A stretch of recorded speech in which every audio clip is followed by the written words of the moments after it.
Class, good afternoon to all of you. Good afternoon.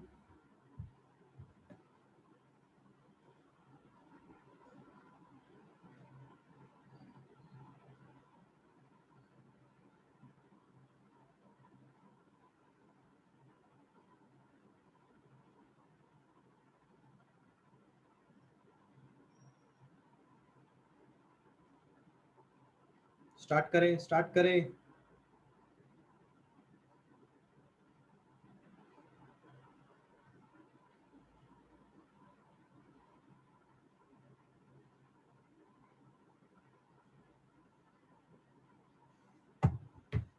Ready फटाफट. चलिए, आज हम देख रहे हैं फ्लूइड्स का 1.2 लेक्चर. 1.1 हमने बेसिक पिछले लेक्चर में देखा. ठीक है, आज हम फ्लूइड्स का 1.2 लेक्चर देखने जा रहे हैं. सबका ध्यान होना चाहिए यहाँ पे. And the topic which we are studying today is called as surface tension.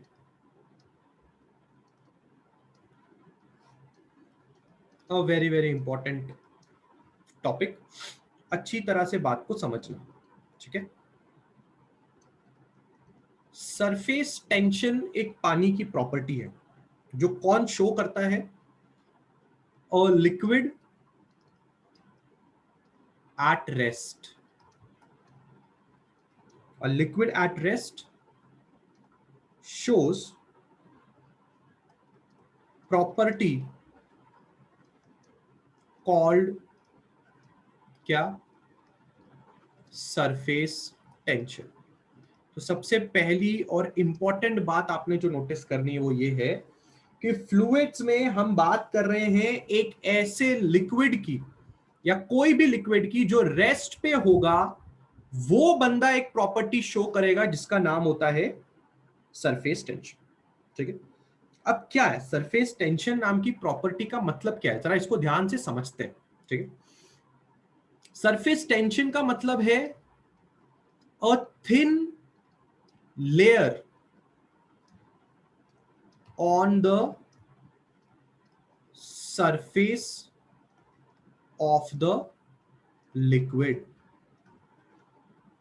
This thin layer on the surface of a liquid can be imagined like दूध के ऊपर मलाई, but the malai on the दूध is actually a visible thing to you, but this thin layer on the surface of a liquid which is called as a surface tension is not at all visible with your naked eyes। तो इसलिए आपको ये चीज imagine करनी पड़ेगी कि आपके पानी के सरफेस के ऊपर एक बहुत ही पतली सी लेयर होती है, रुके हुए पानी के सरफेस के ऊपर एक बहुत ही पतली सी लेयर होती है जिसको आप सरफेस टेंशन के नाम से जानते हो। इस चीज को फील करने के लिए जो मैंने पिछले लेक्चर में आपको एग्जांपल दिया था, वो एग्जांपल मैंने आपको मॉस्किटो को दिया था, यानी कि मच्छर का मैंने एग्जांपल दिया हुआ था। मच्छर जो होते हैं it sits on the water at rest. ये मैंने पिछले लेक्चर में आपको एग्जांपल दिया था। वो लेयर इतनी पतली होती है कि मच्छर जैसी चीजों को वो सहन कर सकती है लेयर, मतलब मच्छर जैसी चीज अगर उस लेयर के ऊपर बैठते हैं तो वो डूबेंगे नहीं, मच्छर का वजन वो लेयर झेल सकती है। पर आप जाके कोशिश कर लो पानी, रुका हुआ पानी के ऊपर जाके बैठने के लिए, आप डूब जाओगे।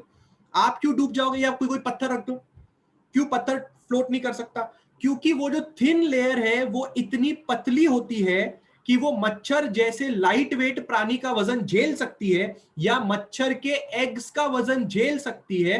और मच्छर जो होते हैं वो अपनी तादाद ऐसे ही रुके हुए पानी के ऊपर बैठ के बढ़ाते हैं।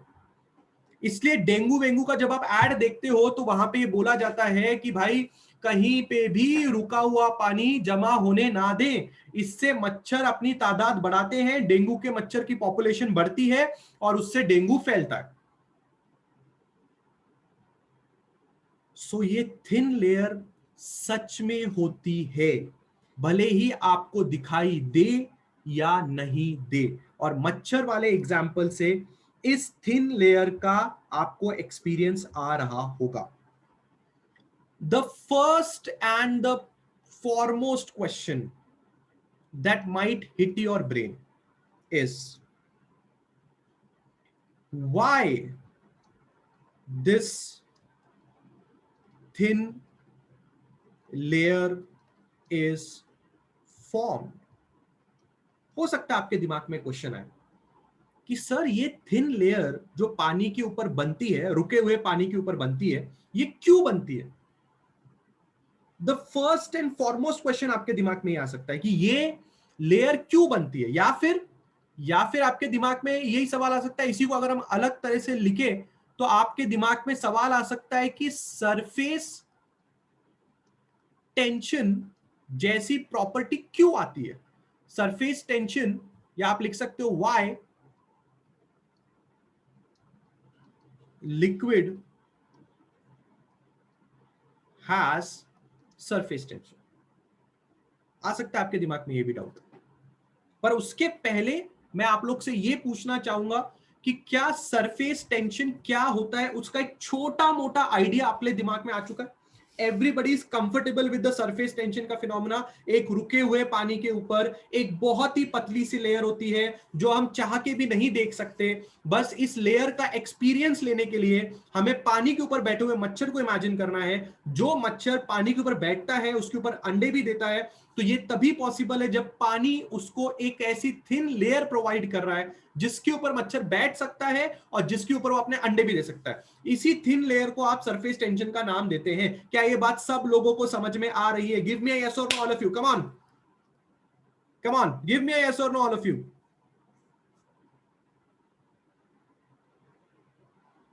मैं वापस रिपीट करता हूं, सब लोग अपने जूम नेम को, आपका जो भी जूम का नाम है, अभी जिस नाम से आप रिप्लाई कर रहे हैं वो जूम का नाम कुछ इस तरह से होना चाहिए। आपका खुद का नाम लिखिए, उसके बाद आपके मोबाइल के लास्ट के 4 डिजिट होने चाहिए। आपका नाम कुछ भी हो सकता है, जैसे अभी मैं देख रहा हूं यहां पे आर्या पाटिल। अगर आपका नाम आर्या है तो समझो आपने आपका नाम लिखा आर्या पाटिल, उसके बाद आपके मोबाइल के लास्ट के 4 डिजिट के नंबर आप रीनेम करेंगे। यही आपका अटेंडेंस है, ठीक है। और आज जितने लोग लेक्चर अटेंड नहीं कर रहे हैं उनको ग्रुप से निकालने वाला हूं मैं, ठीक है। तो if you are present do reply, and if you don't reply and if you don't rename your name like this, तो हो सकता है कि फिर मुझे पता नहीं चले कि आप प्रेजेंट हो या ना हो, बिकॉज आपकी पहचान आपका मोबाइल नंबर है। Last 4 digit of your mobile number which is in your group, जिस नंबर से आपने ग्रुप में ज्वाइन किया है वो नंबर आपके पास यहाँ पे होना चाहिए। रीनेम करना आई होप सब लोग को आता होगा। पार्टिसिपेंट्स में जाइए, वहां पे आपके नाम पे क्लिक कीजिए, रीनेम का ऑप्शन आएगा, रीनेम में जाइए, आपका नाम लिखिए, उसके आगे खाली आपके मोबाइल के लास्ट के 4 डिजिट डालिए। सरफेस टेंशन की कहानी अगर क्लियर है तो हम आगे बढ़ने की कोशिश करेंगे। अब हम ये समझने की कोशिश करेंगे कि भाई सरफेस टेंशन जैसी प्रॉपर्टी का एक्चुअल में जरूरत क्या है या आता कहां से। एक लिक्विड क्यों सरफेस टेंशन दिखाने की कोशिश करता है और मच्छर उस सरफेस टेंशन का फायदा उठा के डेंगू फैला रहा है। सवाल ये है कि ये थिन लेयर या ये सरफेस टेंशन अस्तित्व में क्यों आता है। इस थिन लेयर या इस सरफेस टेंशन को समझने के लिए हमें समझना पड़ेगा एक टॉपिक जिसका नाम है इंटर मॉलिक्यूलर फोर्सेस।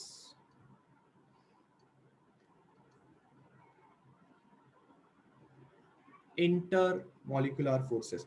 किरण जो ग्रुप में नंबर है उसकी बात कर रहा हूं मैं, जिस व्हाट्सएप नंबर से आपने ग्रुप में ज्वाइन किया वो व्हाट्सएप नंबर के लास्ट के 4 डिजिट आपके नाम के पीछे होने चाहिए। आप कौन से नंबर से लेक्चर ज्वाइन करते हैं मुझे उससे कोई लेना देना नहीं है, मुझे सिर्फ इससे लेना देना है आपके ग्रुप, व्हाट्सएप ग्रुप में जो है उड़ान बैच का व्हाट्सएप ग्रुप में जिस नंबर से आपने ज्वाइन किया है उस नंबर के लास्ट के 4 डिजिट आपके नाम के पीछे होने चाहिए। बढ़िया। मैं आपसे बात कर रहा हूं इंटरमॉलिक्यूलर फोर्सेस के बारे में। अगर हमें सरफेस टेंशन समझना है तो हमें इंटरमॉलिक्यूलर फोर्सेस समझने पड़ेंगे। सबका ध्यान यहां पे होना चाहिए, आसान टॉपिक नहीं है बट आसान बना देंगे। क्या होता है intermolecular forces? The forces between, है ना, द फोर्सेस बिटवीन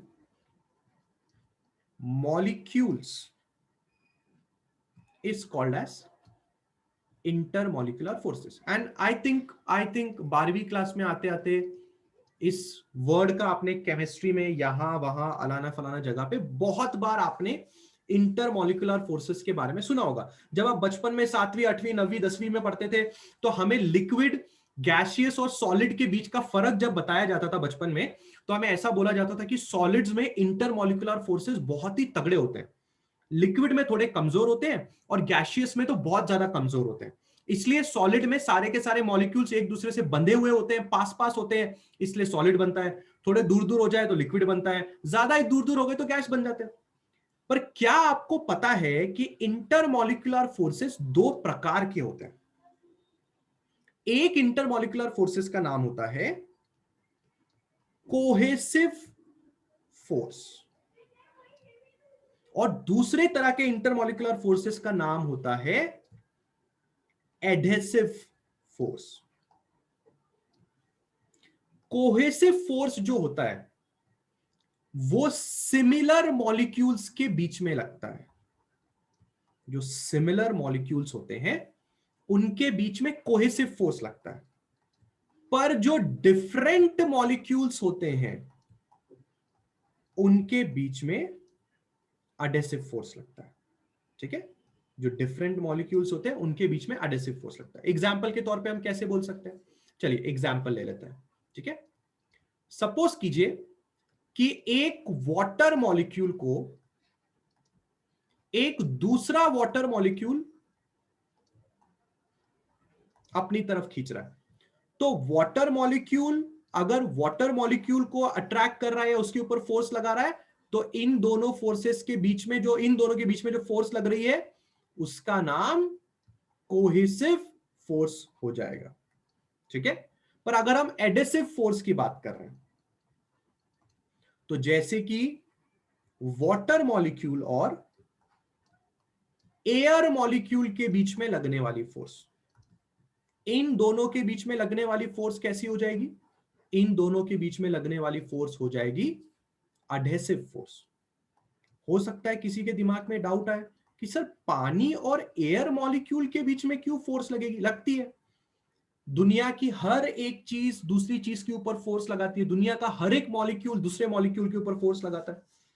तो अगर सिमिलर मॉलिक्यूल्स एक दूसरे के ऊपर फोर्स लगा रहे होंगे तो आप उसको कोहेसिव फोर्स का नाम दें। जब कोई डिफरेंट मॉलिक्यूल किसी डिफरेंट मॉलिक्यूल के ऊपर फोर्स लगा रहा होगा तो आप उसको एडेसिव फोर्स का नाम दें। इन चीजों को याद रखने के लिए एक सिंपल सा तरीका, अगर कभी आपने मार्केट से फेविकॉल खरीदा है तो फेविकॉल के ऊपर लिखा रहता है कि फेविकॉल एक एडेसिव है। क्यों भाई फेविकॉल को एडेसिव क्यों बोलते हैं? क्योंकि फेविकॉल क्या करता है, अगर ये चीज टूट गई हो तो और ये दूसरी चीज हो तो इसके बीच में आप क्या करें, फेविकॉल लगाएं। यहां पे आप फेविकॉल लगाएं इस तरह से, ये आपने फेविकॉल लगाया और अब आप दूसरी चीज लेके आए, वो टूटी हुई दूसरी भाग लेके आए और उसको यहां पे इस तरह से जोड़ दें। तो फेविकॉल ने क्या कर दिया? फेविकॉल ने दोनों के बीच में एक फोर्स डेवलप कर दी। पर फोर्स दोनों के बीच में डेवलप नहीं हुई है, फोर्स इस बंदे के और फेविकॉल के बीच में और इस बंदे और फेविकॉल के बीच में फोर्स डेवलप हुई है। तो the force between this object and Fevicol is adhesive force and the force between this object and fevicol is an adhesive force, but the force between fevicol and fevicol, क्योंकि यहां पे अंदर फेविकॉल के बंदे फेविकॉल के बंदों को खींच रहे होंगे, वो कोहेसिव फोर्स है, पर यहां पे एडेसिव फोर्स लग रही है। क्या सब लोगों को एडेसिव और कोहेसिव के बीच का फर्क समझ में आया? सिमिलर सिमिलर लोग एक दूसरे पे फोर्स लगाएंगे तो एडेसिव माना जाएगा। अगर कोई दूसरा बंदा किसी दूसरे बंदे पे फोर्स लगाएगा तो एडेसिव माना जाएगा। केमिस्ट्री में पढ़ा है, पर फिर भी थोड़े बहुत एग्जांपल्स देख के मैं चीजें ठीक करने की कोशिश कर रहा हूं। क्लियर है सब लोग के दिमाग में? पक्का डन है? बहुत ही बढ़िया, बहुत ही बढ़िया, बहुत ही बढ़िया। चलिए एक स्टोरी ये खत्म हो गई, इंटरमॉलिक्यूलर फोर्सेस हमने समझ लिया। अगली स्टोरी क्या समझनी है? अगली स्टोरी हमें जो समझनी है उसका बिल्कुल ध्यान से सुनना। Most important thing to understand surface tension. Intermolecular forces समझ लिया, वो एक सिर्फ एक पार्ट है जो सरफेस टेंशन समझने में हमें मदद कर सकता है। सिर्फ एक पार्ट है, सिर्फ एक पार्ट है इंटरमॉलिक्यूलर फोर्सेस जो हमें सरफेस टेंशन मदद कर सकता है समझने के लिए। ठीक है, यहां पे हम सवाल का जवाब क्या देने वाले हैं? ठीक है, सवाल का जवाब देने वाले हम लोग कि सरफेस टेंशन क्यों आता है और ये थिन लेयर क्यों बनती है। इस सवाल का जवाब देने के लिए हमने हमारी नॉलेज में इंटरमॉलिक्यूलर फोर्सेस का ऐड किया। अब अगली चीज समझने जा रहे हैं, फिर वो सवाल का जवाब हम दे सकते हैं। चलिए सबसे पहली चीज जो मैं आपको समझाने जा रहा हूं, अब अच्छी तरह से सुनना।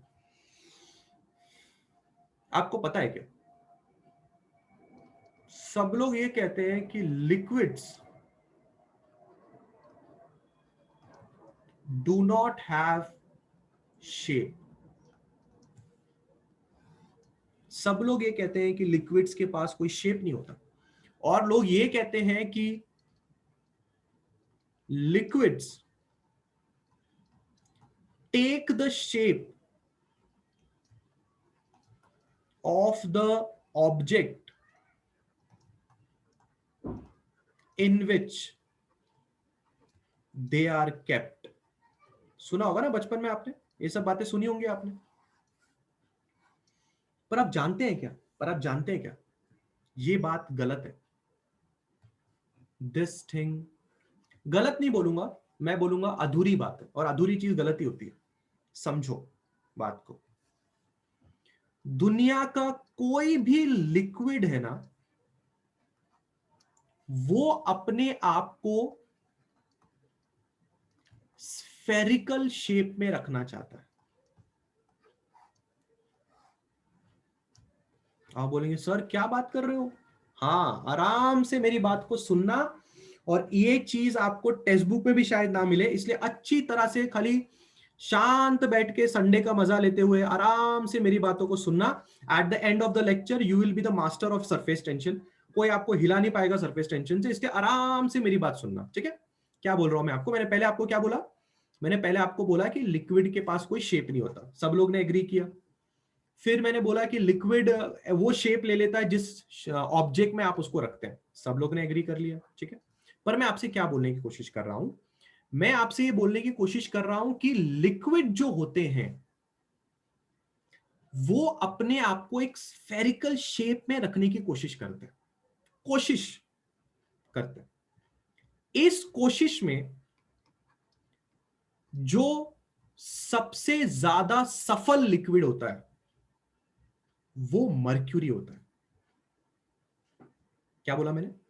सबसे ज्यादा सफल जो लिक्विड इन सब चीजों में है वो मर्क्यूरी होता है। अब मुझे नहीं पता कितने लोगों ने मर्क्यूरी देखा होगा, ठीक है? पर अगर आप एक मर्क्यूरी को कहीं पे रख दे तो वो मर्क्यूरी के सारे मॉलिक्यूल्स एक दूसरे के साथ मिल मिलके एक गोला बनाएंगे, एक ऐसा सर्कुलर शेप बनाएंगे।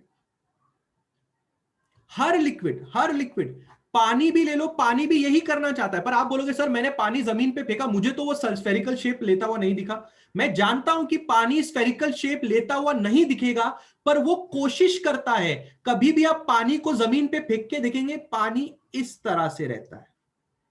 ये है पानी किसी भी सरफेस के ऊपर।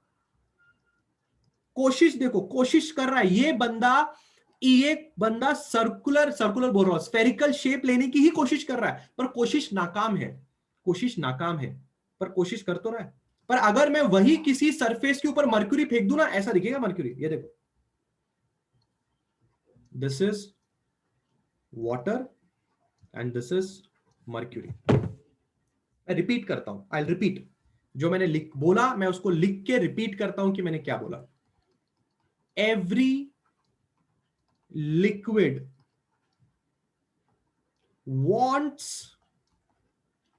to be in the spherical shape। हो सकता है आपके दिमाग में एक डाउट आ जाए नया, वाई, क्यों हर लिक्विड स्फेरिकल शेप में रहना चाहता है? इसका जवाब दूंगा, पर पहले ये समझ जाओ कि ये बात सही है कि गलत। पहले दिमाग को इस बात पे मनाओ कि क्या सच में जो सर बोल रहे हैं वो सही है, कि क्या सच में दुनिया का हर लिक्विड स्फेरिकल शेप बनाना चाहता है। पहले ये चीज को अपने दिमाग को मना लो, फिर उसका जवाब दूंगा कि वो ऐसा क्यों करना चाहता है।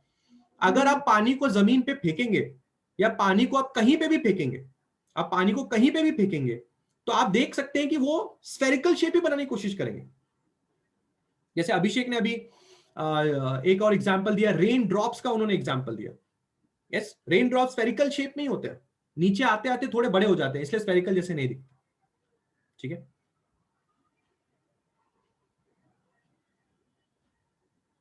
Yes yes Aditya, absolutely correct. But मैं उतना एग्जांपल नहीं दे पा रहा हूं क्योंकि अभी सबके घर में पानी तो होगा, और पोछा मारने के अगर पानी जमीन पे फेंका तो ऐसे इमेजिन तो कर सकते हो ना, इतना इमेजिनेशन तो सबके पास है। इसलिए मैं नॉर्मल एग्जांपल्स दे रहा हूं जो आपने रियल लाइफ में देखे होंगे। अगर आपने मर्क्यूरी नहीं देखी तो मैं कोशिश करता हूं आपको ये दिखाने की कि मर्क्यूरी कैसे स्फेरिकल शेप लेता है। जब तक आपके दिमाग में ये बात नहीं बैठ जाती, तब तक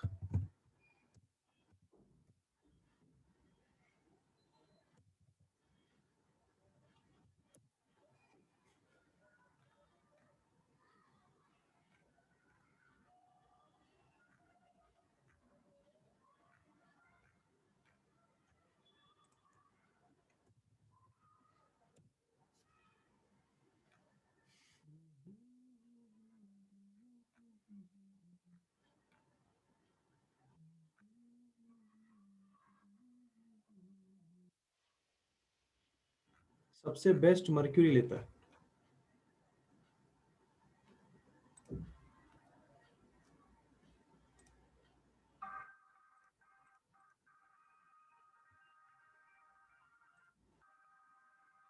जस्ट अ मिनट क्लास।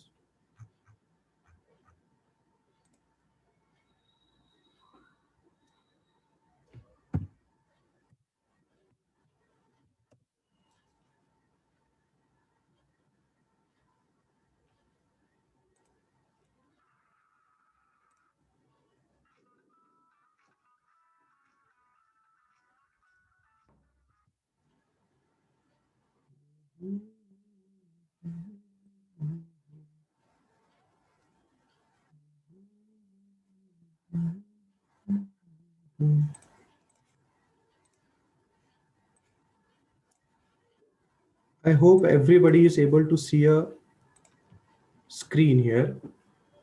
ये जस्ट एक YouTube का वीडियो है।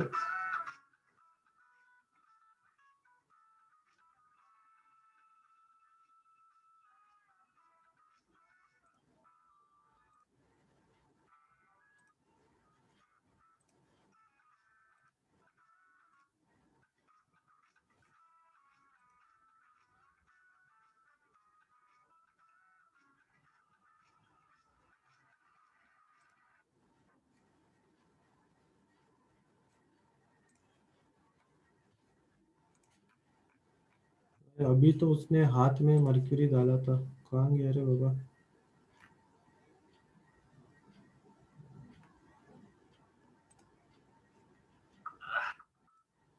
What can happen sometimes is if there's enough mass, then the mass will keep collapsing in on itself, and the ions get so on this cube as we can walk closer to it. And when you have a lot of, today we're going to be seeing how You can see इस glass tube के अंदर mercury रखा हुआ उसने। Can you see exactly spherical shape का है।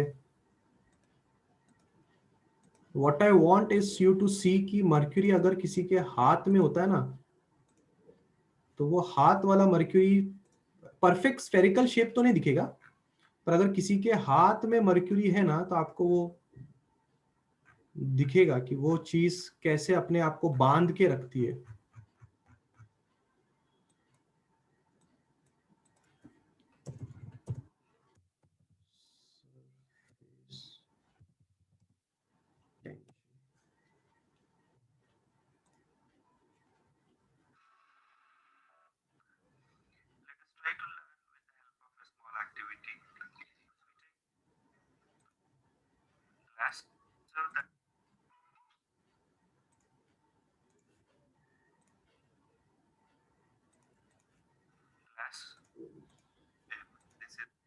अरे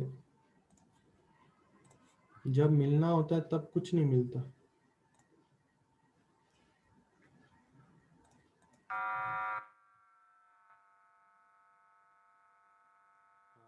ये अच्छा है, ये देखो, देखना वो मर्क्यूरी को वाइब्रेट करवा रहा है। अब वो वाइब्रेशन रोकेगा।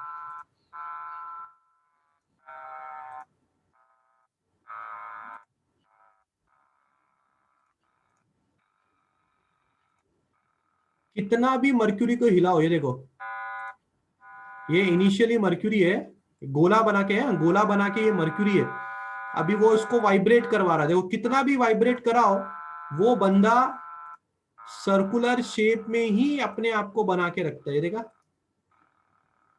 स्फेरिकल शेप है एक्चुअली, सर्कुलर नहीं है, वो स्फेरिकल शेप है।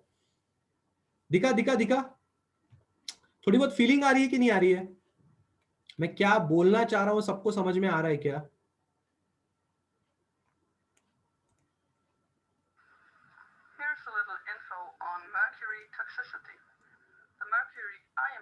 ये देखो,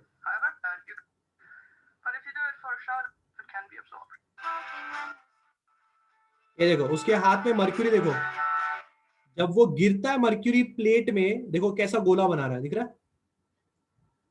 दिखा? जस्ट लुक एट, उसके हाथ में मर्क्यूरी है। ये देखो चिपकेगा, चिपकेगा, एक दूसरे को अपनी तरफ खींचेगा। बिल्कुल ध्यान से देखना, चिपकेगा, एक दूसरे को अपनी तरफ खींचेगा वो। जैसे ही कोई मर्क्यूरी किसी दूसरे मर्क्यूरी के साथ मिलता है ना, वो उसको अपनी तरफ खींच लेता है. Did you see that thing? इस बारे में भी चर्चा करेंगे, इस बारे में भी चर्चा करने वाले हैं. कहां गया भाई पीडीएफ? हाँ, यहां पे है हम लोग. ठीक है class. Now I just want you people to understand, I just want you people to understand is that every liquid wants to do the same. Every liquid wants to do this. ठीक है ना? It wants itself to be in a spherical shape, but some liquids they are successful in doing this. कुछ liquids ऐसे करने पे successful हो जाते हैं, कुछ लिक्विड ऐसा करने में सक्सेसफुल नहीं होते. क्यों नहीं होते? और स्फेरिकल शेप बनाने में मर्क्यूरी ही क्यों सक्सेसफुल है, इन सब चीजों में जरा चर्चा करते हैं. पर फिलहाल every liquid wants to be in a spherical shape. जवाब है वाई. वाई क्वेश्चन है वाई. बात को समझते हैं, बिल्कुल ध्यान से समझना. ठीक है. Suppose a liquid has a shape of a triangle or suppose a rectangle. Suppose एक एग्जाम्पल के तौर पे समझो कि दुनिया का हर लिक्विड ट्रायंगल या रेक्टेंगल की शेप में होता.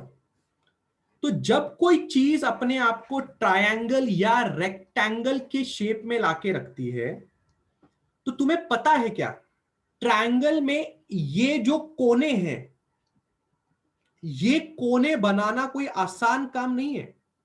It is not an easy job for a liquid to make these edges. अगर ऐसा होता तो अगर ऐसा होता कि हम किसी लिक्विड को बोलते कि तुम ट्रायंगल क्यों नहीं बनाते, तुम अपने शेप को ट्रायंगुलर शेप क्यों नहीं रखते, तुम अपनी शेप को रेक्टेंगुलर शेप क्यों नहीं रखते, तुम स्फेरिकल शेप में क्यों रहना चाहते हो. तो पहला चीज समझो, कोई भी चीज में अगर आप ट्रायंगल लो, आप रेक्टेंगल लो, किसी में भी कोई चीज लो, तो उनमें एजेस आते हैं, एजेस. और एजेस बनाना कोई आसान काम नहीं है. एजेस बना के रखने में अच्छी खासी स्ट्रेंथ लगती है, अच्छी खासी एनर्जी लगती है. टू मेक सच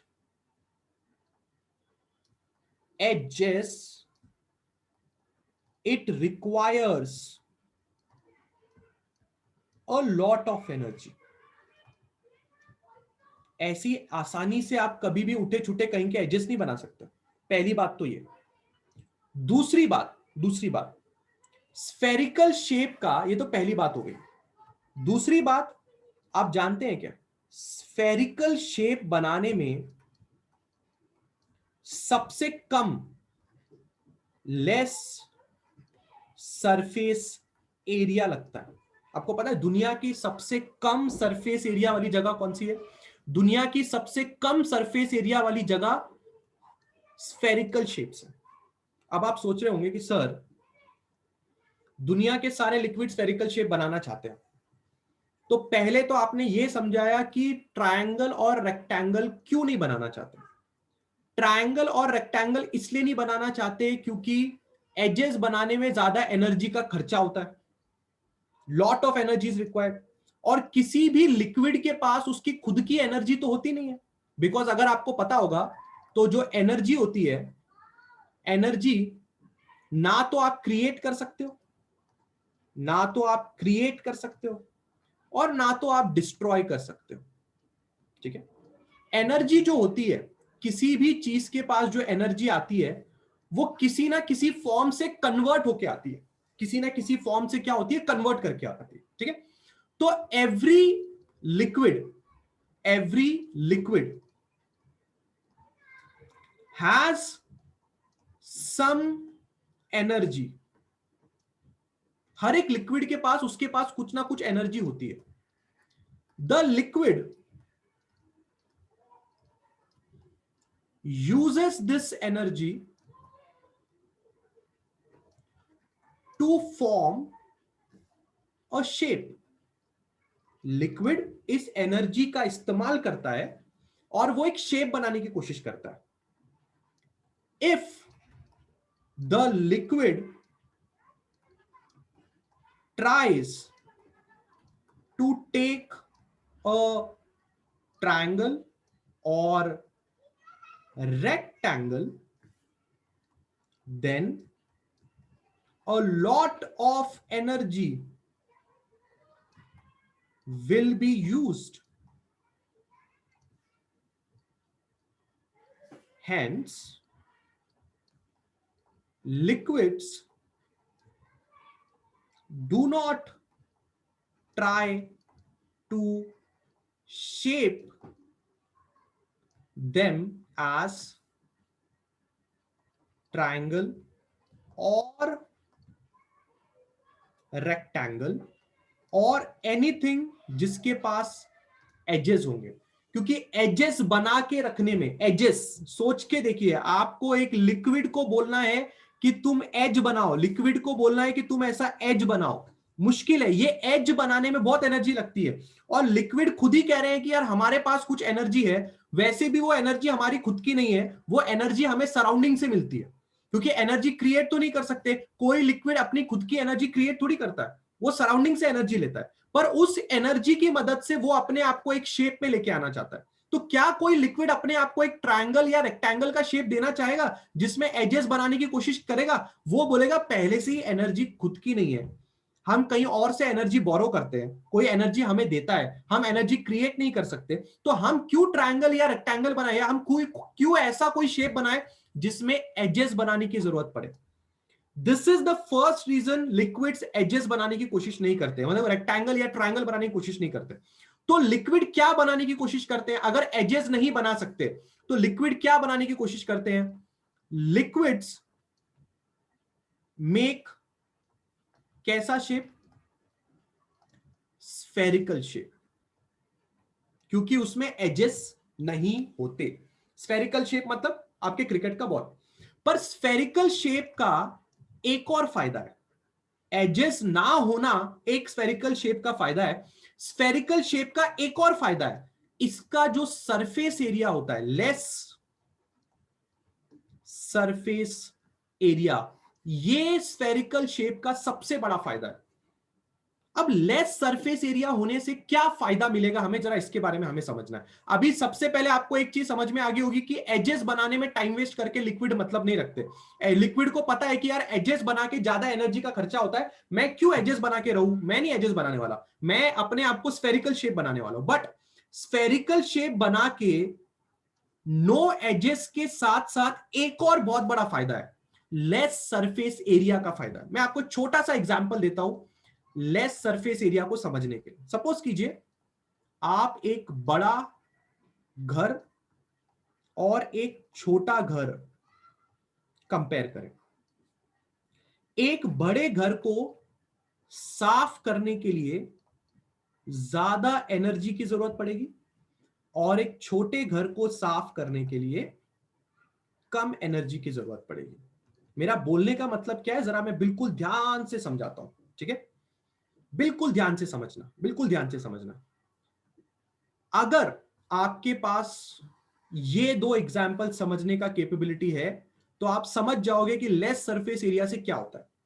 बड़ा घर, ज्यादा रूम्स, साफ सफाई करने जाओगे या उसको टेक केयर करने जाओगे, संभालने की बात, साफ सफाई करने की बात या संभालने की बात करने जाओगे तो एनर्जी ज्यादा लगेगी।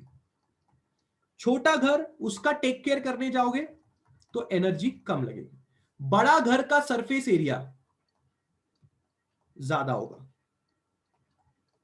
इसलिए उसको संभालने की एनर्जी भी ज्यादा लगती है। छोटे घर का सरफेस एरिया कम होगा तो उसको संभालने के लिए एनर्जी भी कम लगती है।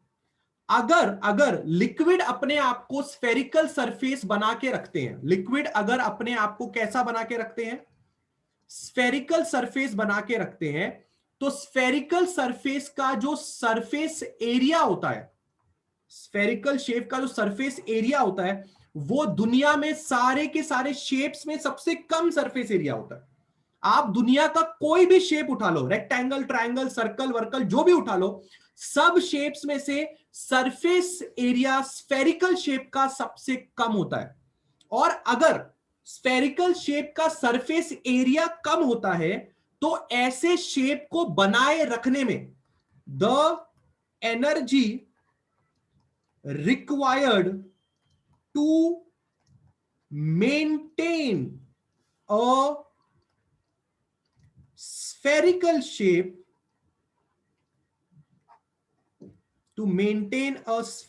shape, is very, very less. And this is what liquids prefer. Less surface area implies less energy, implies more stable. इस चीज को अगर आप एक एग्जाम्पल के तौर से समझना चाहेंगे तो इस तरह से समझें। सपोज कीजिए कि आप लोगों ने कुछ स्टूडेंट्स को इकट्ठा किया और आपने उन स्टूडेंट्स को बोला एक सर्कल बनाओ। तो स्टूडेंट लोग क्या करेंगे, हाथ पकड़ेंगे, हाथ पकड़ के पीछे पीछे जाते रहेंगे। आपने देखा होगा बचपन में अगर कभी सर्कल बनाना होता था, हाथ पकड़ के खाली पीछे पीछे पीछे पीछे जाओ, आराम से एक सर्कल बन जाता है। कम एनर्जी, काम खत्म।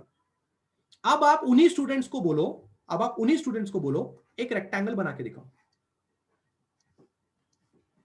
एनर्जी ज्यादा जाएगी, क्योंकि रेक्टेंगल में ये जब एजेस बनाने की कोशिश करेंगे ना ये स्टूडेंट्स, तब आपको पता चलेगा कितनी मेहनत लगती है। It's not easy. ट्रायंगल बनाने के लिए बोलो, नॉट इजी। यहां पे एनर्जी का खर्चा ज्यादा होता है। एजेस बनाने में तो खर्चा होता ही है, साथ ही साथ आपको यह बात भी समझनी है कि अगर मेरे सरफेस एरिया के हिसाब से मैं सोचूं, if I talk with respect to surface area, तो बात को समझो, जितना ज्यादा सरफेस एरिया होगा उतना ज्यादा खर्चा देना पड़ेगा, उतना ज्यादा एनर्जी का यूटिलाइज करना पड़ेगा उस चीज को वैसे बनाए रखने में। उस चीज को वैसे, रीड माय स्टेटमेंट जो मैंने यहां पे स्टेटमेंट लिखा है, the energy required to maintain a spherical shape is very less and this is what the liquid prefer. अगर एनर्जी का खर्चा एक शेप बनाने में कम आ रहा है तो हम उसी शेप में रहेंगे ना, हम स्फेरिकल शेप में रहने की कोशिश करेंगे। हम क्यों रेक्टेंगल ट्रायंगल बनाने की कोशिश करेंगे? पर आप ये भी सोच सकते हो कि सर क्यों सरफेस एरिया कम होता है किसी भी स्फेरिकल शेप का? अगर आपको सरफेस एरिया की नॉलेज है तो आपको मेरी बात समझ में आ रही होगी। अगर सरफेस एरिया की नॉलेज ही नहीं है तो आपको मेरी बात लग रही है सरफेस एरिया कैसे कम होगा? सबसे पहले तो सरफेस एरिया क्या होता है वो समझ लो, अगर आपको उसका भी नॉलेज नहीं है। इसके लिए आपको समझना पड़ेगा बूंदी का लड्डू। अगर आप बूंदी का लड्डू देखेंगे तो आपको सरफेस एरिया की नॉलेज बहुत अच्छी से जाएगी। सपोज कीजिए कल से आप बूंदी का लड्डू नहीं बना रहे, आप बना रहे हो बूंदी का रेक्टेंगल। हम नहीं बना रहे, हम बूंदी का लड्डू, हमारी दुकान में बूंदी का लड्डू नहीं बनता, हम लोग बूंदी का रेक्टेंगल बनाएंगे। बनाओ, ये आपने बूंदी का रेक्टेंगल बनाया, यहां पे एक बूंदी, यहां पे एक बूंदी, बूंदी बूंदी बूंदी बूंदी बूंदी बूंदी बूंदी बूंदी। What you have to understand, पता है क्या सरफेस एरिया क्या होता है? अगर किसी को पता ही नहीं है ना सरफेस एरिया क्या होता है, मैं आपको बताता हूं। The area which you can touch with your hand comes under surface area. Simple सी बात, जो चीज आप हाथ से टच कर सकते हो ना वो चीज सरफेस एरिया के अंदर आती है। अब ये जो रेक्टेंगल बूंदी का लड्डू हमने बनाया है, बूंदी बनाया है, इसमें आपको पता है क्या, आप इस ऊपर वाले बूंदियों को भी टच कर सकते हो, और अगर आपको पता होगा यही बूंदियां नीचे की तरफ भी होंगी। अगर ये फ्रंट व्यू है, अगर ये फ्रंट व्यू है और ये रेक्टेंगल का बैक व्यू है, तो जो ये बूंदी यहां है वही बूंदी का बैक पार्ट यहां है। मतलब आप इस बूंदी के टॉप सरफेस को भी टच कर सकते हो और आप इस बूंदी के बॉटम सरफेस को भी टच कर सकते हो। The area which you can touch with your hands come under surface area. तो आपने यहां पे इस बूंदी के ऊपर वाले सरफेस को भी टच किया, इस बूंदी के बैक पार्ट को भी टच किया। हो सकता है थोड़ा पार्ट आप टच ना कर पाए। आप बूंदी का लड्डू बनाओ,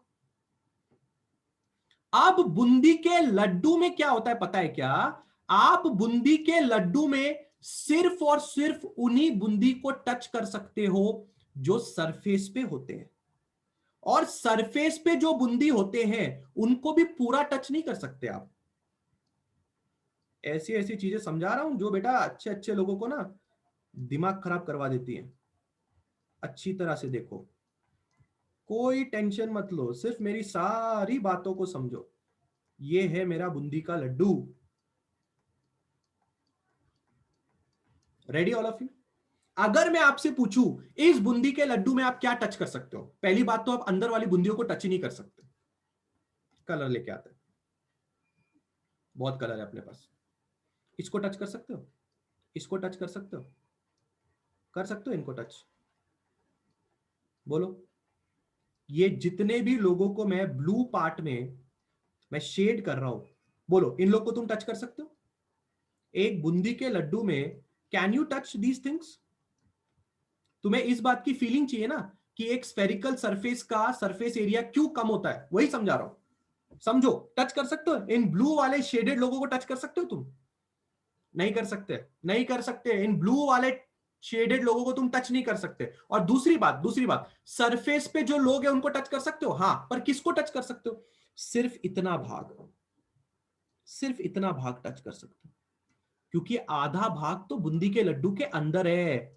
आधा भाग तो बूंदी के लड्डू के अंदर है मेरे भाई। सिर्फ इतना भाग, जो ग्रीन भाग में तुम देख रहे हो ना, सिर्फ उतना भाग तुम टच कर सकते हो। अब बताओ, सरफेस एरिया वर्ड भूल जाओ, अब सरफेस एरिया वर्ड भूल जाओ और मुझे एक जवाब दो। तुमने टच किन को ज्यादा किया? रेक्टेंगल में ज्यादा लोगों को टच किया, ज्यादा बूंदी को टच किया, कि इधर ज्यादा बूंदियों को टच किया? बोलो, किस किस में तुम ज्यादा बूंदियों को अपने हाथ से टच कर सकते हो? बताओ। या ज्यादा बूंदियों के एरिया को अपने हाथ से टच कर सकते हो? खुद ही जवाब दो, बताओ, खुद ही जवाब दो। रेक्टेंगल में कर सकते हो, तो किसका सरफेस एरिया ज्यादा है? रेक्टेंगल का ज्यादा है कि स्फीयर का ज्यादा है? बूंदी के लड्डू का ज्यादा है? किसका सरफेस एरिया ज्यादा है? सरफेस एरिया किसका ज्यादा होगा? रेक्टेंगल का सरफेस एरिया ज्यादा होगा। जितना ज्यादा तुम टच करोगे उतना ज्यादा सरफेस एरिया होगा। तो रेक्टेंगल में तुमने ज्यादा बूंदियों को टच किया, ऊपर पार्ट को भी टच किया, नीचे बूंदी के पार्ट को भी टच किया, तो टचिंग जिसमें ज्यादा हुआ उसका सरफेस एरिया ज्यादा हुआ। इसका मतलब क्या तुम समझ रहे हो? क्या तुम समझ रहे हो कि surface area of rectangle is more than sphere? या फिर उल्टी भाषा में कैसे लिखेंगे कि spherical shape has the less surface area। अब तो यकीन आया? अभी तो किसी को यकीन आया कि स्फेरिकल शेप का सरफेस एरिया कम होता है? यकीन आ गया? यकीन आ गया? सब लोग को इस बात पे यकीन आया कि नहीं आया कि स्फेरिकल शेप का सरफेस एरिया कम हो सकता है? बोलो मुझे, बोलो, क्यों कम होता है? ये लाइन याद रखना, the area which you can touch with your hand comes under surface area. जो एरिया तुम लोग अपनी हाथ से टच कर सकते हो वो एरिया सरफेस एरिया के अंदर आता है।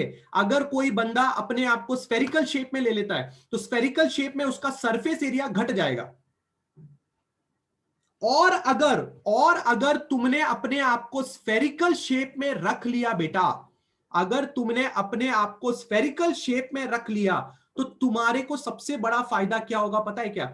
तुम्हारा सबसे बड़ा फायदा यह है कि अगर तुम्हारा सरफेस एरिया घट गया, अगर तुम्हारा सरफेस एरिया घट गया, तो the energy required to maintain a spherical shape is very less. क्योंकि कम सरफेस एरिया जैसी चीजों को संभालने के लिए एनर्जी कम लगती है, तो the energy required to maintain a spherical shape is very less. And this is what liquid prefer. Liquid यही तो चाहते हैं कि एनर्जी का खर्चा कम हो। क्या चाहते हैं लिक्विड्स? लिक्विड का क्या मेन है? लिक्विड का मेन ये है कि एनर्जी का प्रयोग स्लैश खर्चा कम हो। क्योंकि एनर्जी दुकान पे मिलती नहीं है, एनर्जी उनको क्रिएट करनी नहीं आती, एनर्जी कहीं और से मिलती है। तो वो लोग बोलते हैं भाई बचा बचा के यूज करो, बचा बचा के रखो। फिर सारे के सारे लिक्विड के मॉलिक्यूल एक दूसरे के साथ क्या बोलते हैं, यार ये गलत है यार, हम लोग को खुद का एक शेप बनाना चाहिए। तो फिर उन लोग की पार्टी बैठती है, बोलो क्या शेप बनाओगे, रेक्टेंगल बनाओगे, ट्रायंगल बनाओगे, क्या बनाओगे बताओ। बोले यार रेक्टेंगल ट्रायंगल बनाने में ना यार एजेस बनाने पड़ते हैं, और एजेस बनाने में बहुत खर्चा होता है, और यार रेक्टेंगल और ट्रायंगल का सरफेस एरिया भी ज्यादा होता है, और जितना ज्यादा सरफेस एरिया उतना ज्यादा एनर्जी की खपत। तो बोले यार कोई ऐसा शेप ढूंढ के लाओ जहां पे ना तो हमें एजेस बनाने की जरूरत पड़े और उसका सरफेस एरिया भी बहुत कम हो। तो बोले सर सबसे बेस्ट शेप है सर स्फेरिकल शेप, ना तो एजेस और सरफेस एरिया दुनिया का सबसे कम। तो ऐसे शेप में अगर हम खुद को रखेंगे सर तो हमारी एनर्जी की खपत सबसे कम होगी। इसलिए दुनिया के सारे लिक्विड्स खुद को खुद को खुद को किस में रखने की कोशिश करते हैं, इसमें रखने की कोशिश करते हैं, स्फेरिकल शेप। किसी को समझा ये बात, स्फेरिकल शेप में खुद को रखने के लिए क्यों लिक्विड इतना परेशान है, लिक्विड इतना किस खुशी में परेशान है। परेशानी समझो सामने वाली पार्टी की, सामने वाली पार्टी की परेशानी समझो, परेशानी में ही सोल्यूशन है भाई। अब मैं किसी का माइक अनम्यूट करके पूछना चाहूंगा कि क्या आपको अभी तक से मैंने समझाया, समझ में आया, कौन पार्टिसिपेट कर रहा है, कौन पार्टिसिपेट करना चाहेगा, लिक्विड स्फेरिकल शेप में क्यों रहना चाहता है, ये कौन पार्टिसिपेट करके बताना चाहेगा मुझे, बोलिए। Anybody would like to participate? खुशी,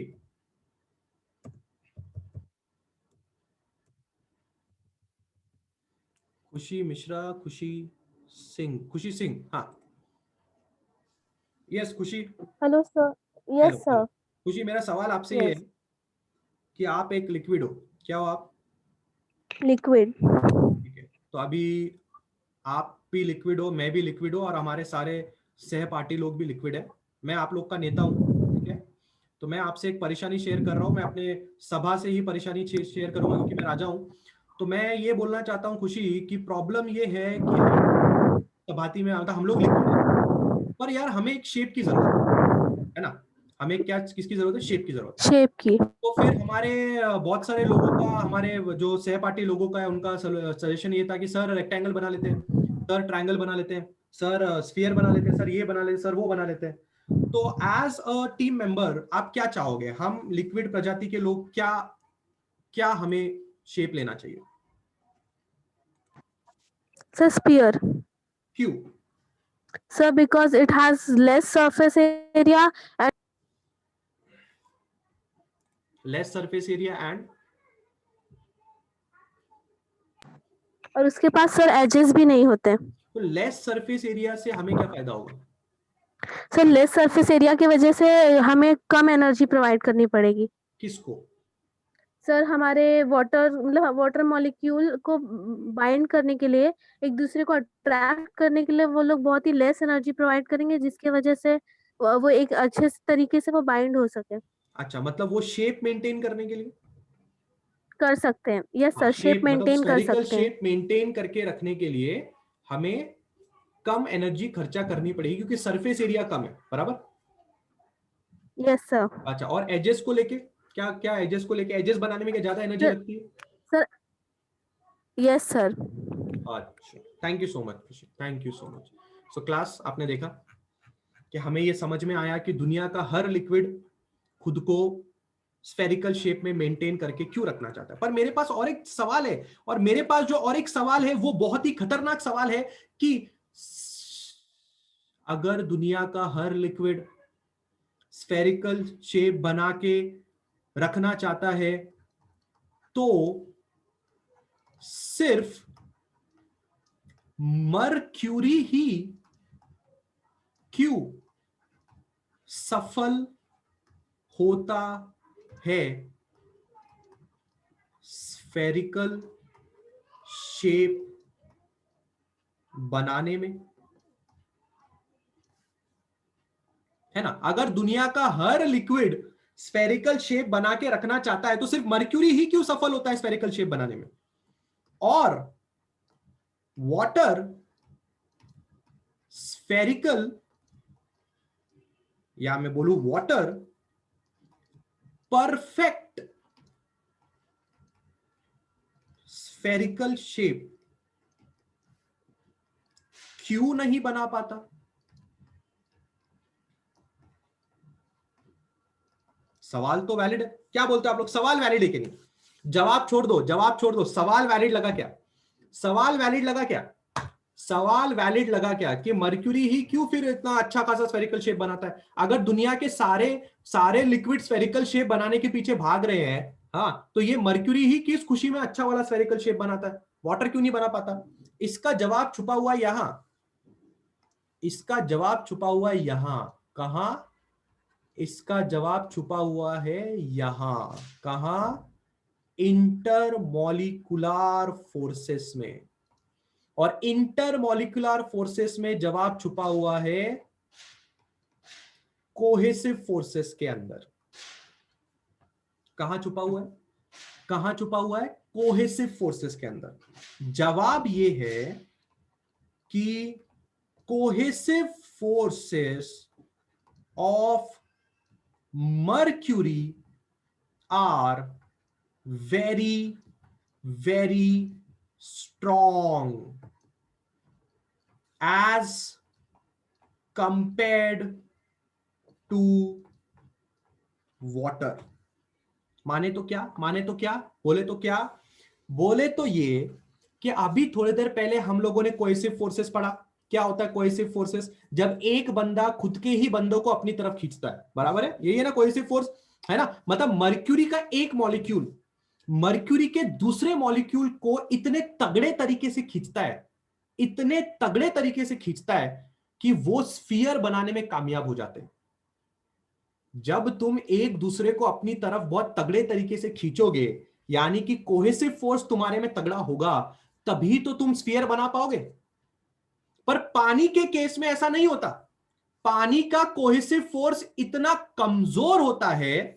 क्या बोला मैंने? cohesive force of water is weak, hence hence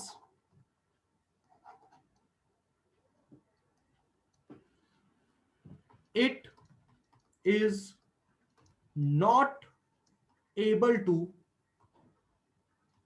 make a sphere। Let's understand this in detail। सबका ध्यान यहां पे होना चाहिए। एक एक टप्पे में आपको आगे लेके जा रहा हूं। अब मेरा सवाल क्या है कि क्यों सिर्फ पानी बनाता है, क्यों सिर्फ मर्क्यूरी बनाता है, पानी क्यों नहीं बनाता? ये मेरा सवाल है। जवाब बिल्कुल ध्यान से समझना। सरफेस, ये एक सरफेस है, ये और एक सरफेस है, ठीक है? इसके ऊपर तुमने गिराया मर्क्यूरी, इसके ऊपर तुमने गिराया पानी। This is mercury, this is pani, this is surface, this is surface. सबका ध्यान यहां पे होना चाहिए, सबका ध्यान यहां पे होना चाहिए। मर्क्यूरी वाले बंदे क्या बातचीत कर रहे हैं, बिल्कुल ध्यान से सुनना। मर्क्यूरी वाले बंदे क्या बोल रहे हैं कि सरफेस और मर्क्यूरी के बीच में अडेसिव फोर्स लग रहा है ना? सरफेस एक अलग तरह का पार्टिकल है, सरफेस एक अलग तरह का मॉलिक्यूल है, मर्क्यूरी एक अलग तरह का मॉलिक्यूल है। तो सरफेस और मर्क्यूरी, जब कोई मर्क्यूरी किसी सरफेस पे रखा जाएगा तो सरफेस और मर्क्यूरी के बीच में कैसी तरह की फोर्सेस लगेंगे? अडेसिव फोर्सेस लगेंगी, लगेंगी, अभी अभी बात की हम लोगों ने, बराबर, लगेंगी, लगेंगी, है ना? और फिर सिमिलरली यहां पे क्या होगा? सरफेस और H2O के बीच में अडेसिव फोर्स लगेगी। अब अगली चीज, अब अगली चीज, but cohesive force between क्या, between क्या, कोहेसिव फोर्स। अरे एडेसिव फोर्स किसके बीच में बोला मैंने? तुम लोग को एडेसिव फोर्स समझ में आया क्या? एडेसिव फोर्स किसके किसके बीच में बोल रहा है? Everybody is getting adhesive force किसके बीच में बोला मैंने? पहले मुझे इस सवाल का जवाब दो। Everybody has understood where I have told as adhesive force, किसके बीच में एडेसिव फोर्स बोला मैंने? सरफेस और मर्क्यूरी के बीच में बोला ना रे बाबा। दो अलग अलग लोगों के बीच में, दो अलग अलग लोगों के बीच में एडेसिव ही लगती है ना रे नेहा। नेहा,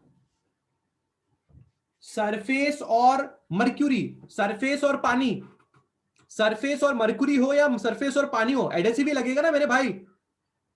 दो डिफरेंट लोग हो गए ना, सरफेस अलग हो गया, मर्क्यूरी अलग हो गया, सरफेस अलग हो गया, पानी अलग हो गया, दो डिफरेंट लोगों के बीच में एडेसिव फोर्स लगता है, बराबर है कि नहीं? समझ में आएगी नहीं नया? हाँ हाँ हाँ, अब आगे आगे ध्यान से सुनो, ध्यान से सुनने का। But cohesive force between Hg and Hg are so strong that adhesive force is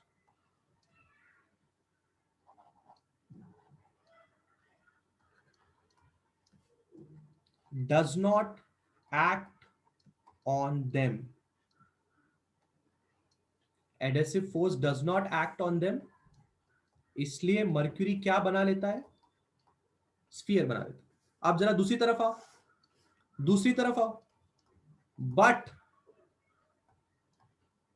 cohesive force between H2O-H2O is weak and adhesive force between H2O and surface is strong। तो इससे क्या होता है? इससे क्या होता है? Surface pulls the water down।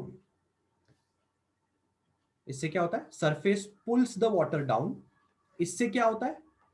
Water is not able to make perfect sphere. जरा इस डायग्राम को देखो, तुम्हें ऐसा नहीं लग रहा, तुम्हें इस डायग्राम को देख के ऐसा नहीं लग रहा ये पानी जो है ना, इस पानी को कोई तो नीचे की तरफ खींच रहा है? ऐसा लगता नहीं है? उठने की कोशिश तो कर रहा है, बट कोई ना कोई उसको नीचे की तरफ खींच रहा है। ऐसी फीलिंग आती है क्या तुम्हें? ये फीलिंग आती है पानी को जमीन पे कोई तो खींच रहा है। वो जमीन पे कौन खींच रहा है भाई? जमीन ही खींच रही है। जो सरफेस जिस पे पानी गिरा हुआ है, वो सरफेस और पानी के बीच में एक एडेसिव फोर्स है, जो पानी के खुद के कोहेसिव फोर्स से इतनी ज्यादा ताकतवर है कि वो पानी को खुद के साथ चिपका के रख लेती है। पर मर्क्यूरी के केस में क्या है? मर्क्यूरी के पास कोहेसिव फोर्स इतनी स्ट्रांग है कि वो एडेसिव फोर्स को लात मार के खुद के लोगों को इकट्ठा करके एक स्फीयर बना लेता है। समझा? प्रॉपर्टी है आरती, प्रॉपर्टी है। वाटर में ऐसी प्रॉपर्टी है कि उसकी कोहेसिव फोर्स ताकतवर नहीं है। मर्क्यूरी की यह प्रॉपर्टी है कि उसकी कोहेसिव फोर्स ज्यादा ताकतवर है। अगर मैं तुम्हें साफ साफ बताऊं ना, डोंट थिंक कि मर्क्यूरी और सरफेस के बीच में एडेसिव फोर्स नहीं लग रहा। मर्क्यूरी और सरफेस के बीच में एडेसिव फोर्स लग रहा है, पर क्या एडेसिव फोर्स मर्क्यूरी का कुछ बिगाड़ पा रहा है? नहीं बिगाड़ पा रहा। क्यों नहीं बिगाड़ पा रहा? क्योंकि भाई मर्क्यूरी के कोहेसिव फोर्स बहुत स्ट्रांग है। मर्क्यूरी और मर्क्यूरी के बीच में जो फोर्स है वो इतना स्ट्रांग है कि वो बोलता है भाई आजा, भाई आजा, अपन एक साथ रहेंगे, भाई आजा, भाई आजा, अपन एक साथ रहेंगे।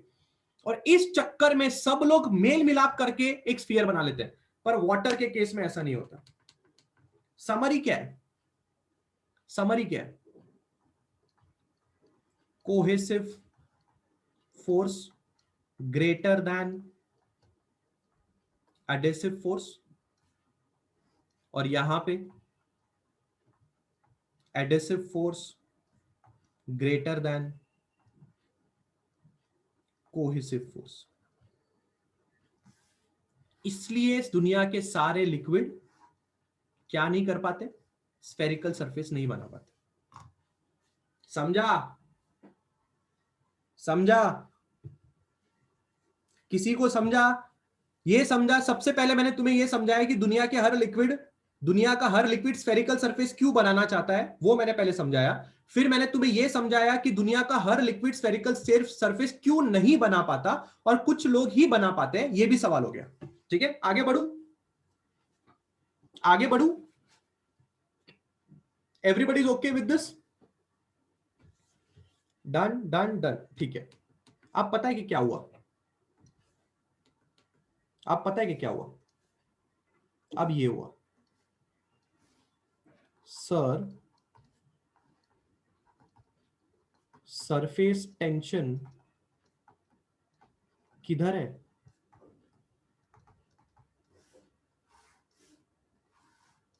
सर हमने कहानी की शुरुआत की थी इस सवाल से।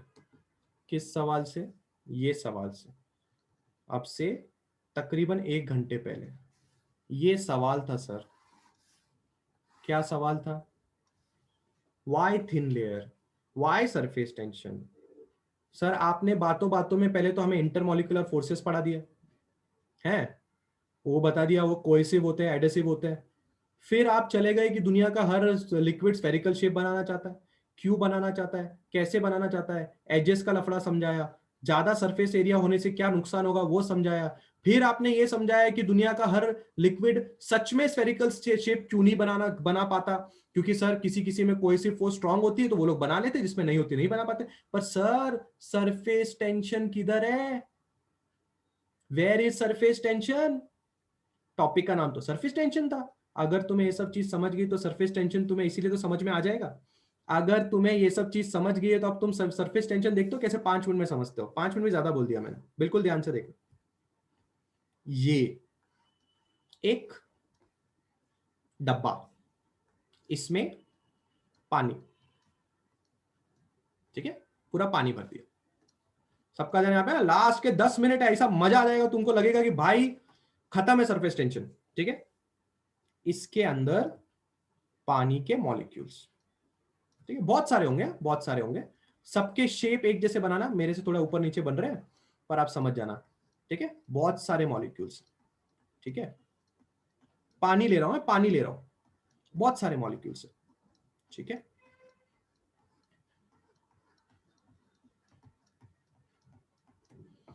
तो हमने किसी ग्लास में पानी डाला। क्या है ये सब? ये है वाटर मॉलिक्यूल्स। ठीक है, हमने किसी ग्लास में पानी डाला। अब ये ग्लास के मॉलिक्यूल्स एक दूसरे से बात कर रहे हैं। जैसे अभी मैंने खुशी के साथ बात की, वैसे ये लोग एक दूसरे से बात कर रहे हैं। क्या बात कर रहे हैं? अबे ओए क्या कर रहे हो, तुम्हारे जिंदगी का एम क्या है? ऐसे रहना है? हाँ, ये ग्लास के शेप में रहना है? भूल गए तुम लिक्विड हो? भूल गए तुम्हें किस में रहना है? फिर सब लोगों को एक दूसरे की बातें याद आई। अरे हम लोग को तो स्फेरिकल शेप में रहना है और हम लोग ने तो यार लिक्विड का शेप ले लिया है, कंटेनर का शेप ले लिया है। गलत बात। आओ सब लोग मिलते हैं, सब लोग मिलते हैं और सब लोग स्फेरिकल शेप बनाने की कोशिश करते हैं। बोले ठीक है, आ जाओ आ जाओ। सब एक दूसरे को खींचने की कोशिश करते हैं। आओ आओ स्फेरिकल शेप बनाए, हमारे जिंदगी का मुद्दा ही स्फेरिकल शेप बनाना है। आओ, सब लोग एक दूसरे को खींच रहे हैं, सब लोग एक दूसरे को अपनी तरफ खींच रहे हैं। और जब सब लोग एक दूसरे को अपनी तरफ खींचते हैं तो पहली बात तो ये कि इन लोगों को ये नहीं पता कि ये लोग एक दूसरे को जब खींचेंगे तो इससे कंटेनर का साइज तो बढ़ने वाला नहीं है। ऐसा नहीं ये लोग एक दूसरे को खींच रहे तो कंटेनर नीचे से बड़ा हो जाएगा, कंटेनर तो कंटेनर ही रहने वाला है। पर इस चक्कर में ये लोग अपने आप को इतना एक दूसरे की तरफ खींच लेते हैं कि जो टॉप मोस्ट लेयर होती है ना, जो टॉप मोस्ट लेयर होती है वो एकदम थिन स्टैग्नेट लेयर बन जाती है। इस चक्कर में ऐसा हो जाता है अब मैं तुम्हें ये कैसे समझाऊं कि तुम अभी क्या एग्जाम्पल लेके ये समझोगे। सोचो सोचो, ऐसा सोचो कि लिफ्ट का एग्जाम्पल लो। पता नहीं तुम लोग ने लिफ्ट में ये महसूस किया है कि नहीं किया। Lift, just take an example of lift. ठीक है, एक आदमी, दो आदमी, तीन आदमी, छह आदमी, मैक्सिमम 6 लोग लिफ्ट में जा सकते हैं। पर हम इंडिया में रहते हैं, तो इंडिया में हम लोग लिफ्ट में 8 लोग भी भेज सकते हैं। ठीक है, तो फिर 6 पीछे पीछे चिपक चिपक के ऐसे 4 लोग हो गए। ठीक है, पीछे चिपक चिपक के 4 लोग हो गए। मैं बनाता हूं, एक मिनट एक मिनट एक मिनट, मैं बनाता हूं, एक मिनट। ये देखो, 1 2 3 4 हो गए, पीछे 4 लोग हो गए। अब इनके आगे और 4 लोग अपने आप को एडजस्ट करेंगे। हाँ, बिल्कुल ध्यान से देखना। ये देखो, ये आगे और 4 लोगों ने अपने आप को एडजस्ट कर लिया। अब ये 4 लोग और पीछे के 4 लोग, इन्होंने अपने आप को एक दूसरे के साथ ऐसा सटा के रखा है, द वर्ड इज सटा के, और इतना चिपका के रखा है कि अब अगर मैंने इनके ऊपर ना एक ऐसा ऑब्जेक्ट भी रख दिया ना, तो वो भी टिक जाएगा। समझो समझो, एक लेयर बन रही है। देखा आपने मैं क्या बोल रहा हूं? जब कोई चीजें अपने आप को इतनी इतनी तगड़ी तरीके से पकड़ लेते हैं एक दूसरे को, तो वहां पे एक लेयर बन जाती है। क्या सब लोग को ये फीलिंग आ रही है मैं क्या बोलने की कोशिश कर रहा हूं? Is everybody getting this feeling में क्या बोलने की कोशिश कर रहा हूं? सब लोग का मुझे रिप्लाई आना चाहिए। क्या आपको समझ में आ रहा है वो थिन लेयर बनने के पीछे रीजन क्या है? रीजन ये है कि सब लोग को स्फेरिकल शेप बनाना है। सब मॉलिक्यूल एक दूसरे से बोल रहे हैं आओ हम लोग मिलेंगे, एक दूसरे को मिल के हम लोग एक दूसरे को पकड़ेंगे और पकड़ के हम स्फेरिकल शेप बनाएंगे। पर तुम स्फेरिकल शेप तो बना नहीं पाते, तुम उस चक्कर में सरफेस टेंशन दे देते हो।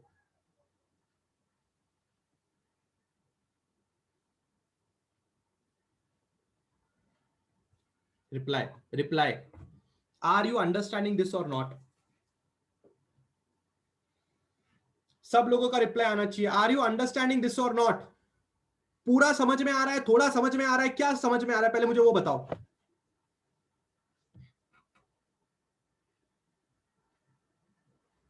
विजय, सरफेस टेंशन तक रहो, अभी सरफेस टेंशन के डायरेक्शन वायरेक्शन तक मत जाओ। सरफेस टेंशन खाली उतना समझो, आज जो बोल रहा हूं उतना समझो। सब लोग का रिप्लाई आना चाहिए मुझे, सरफेस टेंशन कैसे आया वो समझ में आ रहा है क्या?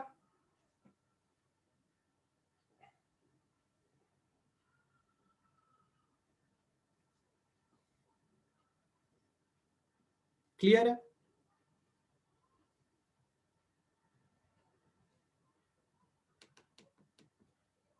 बहुत बढ़िया। लिखना चाहिए, क्या लिखना चाहिए?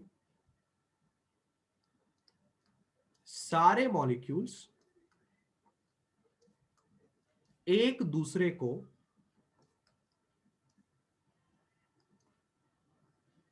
या एक दूसरे पे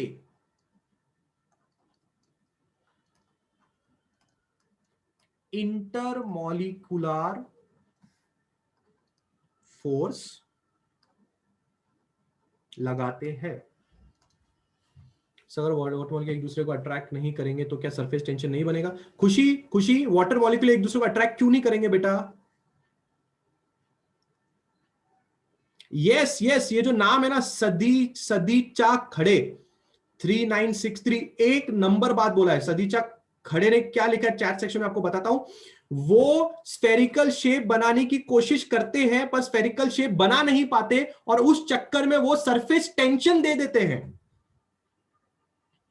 और खुशी का सवाल है कि क्या वाटर मॉलिक्यूल एक दूसरे को अट्रैक्ट नहीं करेंगे तो सरफेस टेंशन नहीं बनेगा? मेरा सवाल का जवाब यह है कि वाटर मॉलिक्यूल एक दूसरे को अट्रैक्ट करते ही हैं। ऐसा होगा ही नहीं कि वाटर मॉलिक्यूल एक दूसरे को अट्रैक्ट नहीं करेंगे। सारे मॉलिक्यूल्स एक दूसरे पे इंटरमॉलिक्यूलर फोर्स लगाते हैं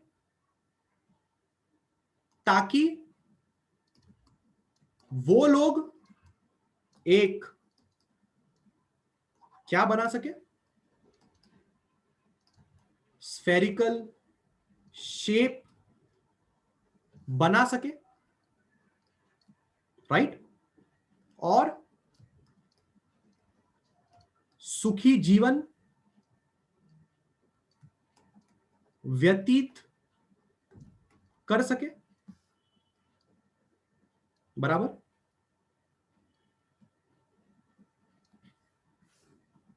और इस प्रोसेस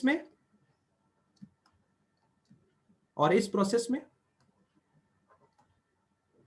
सरफेस टेंशन की प्रॉपर्टी का जन्म हुआ। सेम एग्जांपल हम लोग समझते हैं, पानी अगर जमीन पे गिरा हो, द मोस्ट फेमस एग्जांपल जो आपको जिंदगी में हर बार दिखाई देगा वो यही दिखाई देगा। पानी कहां गिरा हुआ है? जमीन पे, लाइक दिस। देख रहे हो? इससे ज्यादा स्फेरिकल शेप नहीं बन सकता, इससे ज्यादा स्फेरिकल शेप नहीं बन सकता, क्योंकि पहली बात तो यहां से नीचे की तरफ एडेसिव फोर्स लग रही है, बराबर है। जो भी मॉलिक्यूल यहां है, जो भी मॉलिक्यूल इस सरफेस से जुड़े हुए हैं, उन सारे मॉलिक्यूल्स को सरफेस ने खुद की तरफ खींच के रखा हुआ है।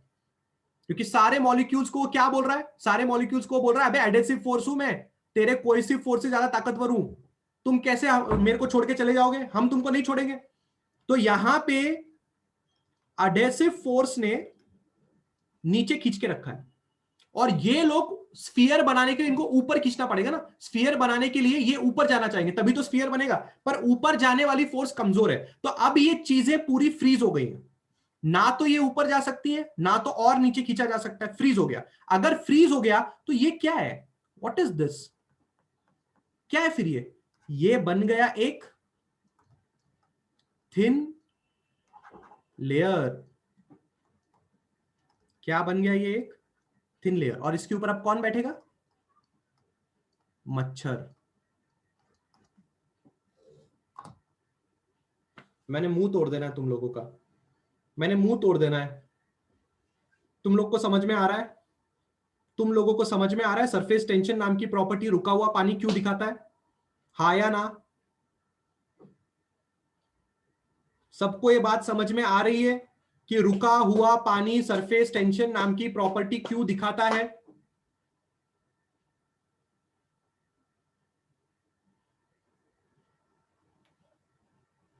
पूरा कमाल किधर है? पूरा कमाल कोएसिव फोर्स में छुपा हुआ है, पूरा कमाल कोएसिव फोर्स में छुपा हुआ है। और पूरा कमाल कहां छुपा हुआ है? दुनिया का हर लिक्विड बोलता है हम स्फेरिकल शेप बनाएंगे, सबका एक ही मुद्दा है, हम स्फेरिकल शेप बनाएंगे। अबे क्यों बनाओगे स्फेरिकल शेप? स्फेरिकल शेप में दुनिया छुपी है। हाँ, स्फेरिकल शेप में दुनिया छुपी है। स्फेरिकल शेप में बना के रखने में कम एनर्जी लगती है, स्फेरिकल शेप बना के रखने में कम एनर्जी लगती है, और एनर्जी दुकान पे तो मिलती नहीं है कि हम जाके एनर्जी लेके आए और रेक्टेंगल बना के जिंदगी बिताए। स्फेरिकल शेप बनाओ, लेस सरफेस एरिया, मस्त एकदम मजानी लाइफ। इसी स्फेरिकल शेप बनाने के चक्कर में सरफेस टेंशन नाम की प्रॉपर्टी आ जाती है। आप लोगों को टेक्स्ट बुक खोलने की जरूरत नहीं है, मैं गारंटी देता हूं। खाली ये पीडीएफ 4 बार पढ़ लो, आपको टेक्स्ट बुक खोलने की जरूरत नहीं पड़ेगी।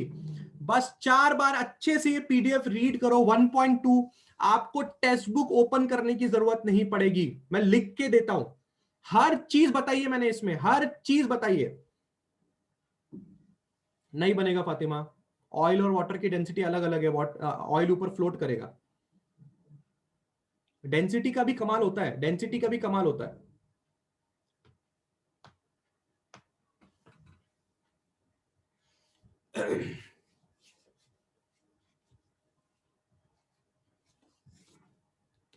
अभी जैसे फातिमा ने ऑयल की बात की, तो जरा उसके बारे में भी एक छोटी चर्चा कर लेता हूं मैं।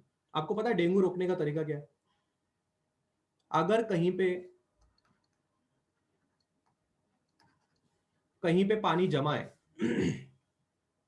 और आप उस पानी को वहां से हटा नहीं सकते, तो आप क्या करो पता है? आप उस पानी के ऊपर केरोसिन छिड़क दो। This is kerosene, this is water. अब केरोसिन क्या होगा? अब केरोसिन की डेंसिटी क्या होती है? केरोसिन की डेंसिटी कम होती है, तो केरोसिन पानी के ऊपर तैरता है, ठीक है। और तुम्हें पता है केरोसिन की डेंसिटी तो कम होती है, प्लस केरोसिन का सरफेस टेंशन तो और कम होता है। केरोसिन का सरफेस टेंशन और कम होता है, या कोई भी ऑयल, केरोसिन या कोई भी ऑयल डाल दो, पर केरोसिन डालोगे ज्यादा बेटर रहेगा। ठीक है, तो आप मुझे एक बात बताओ, अब मच्छर बैठने आएगा तो क्या होगा मच्छर के साथ, बताओ आंसर। अगर मच्छर अब पानी के ऊपर बैठने आएगा तो क्या होगा, बोलो।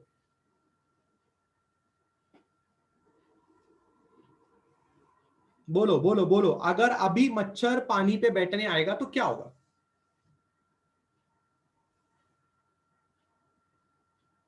डूब जाएगा, केरोसिन में डूबेगा। मच्छर केरोसिन में डूबेगा कि नहीं डूबेगा, खाली मुझे इतना बताओ।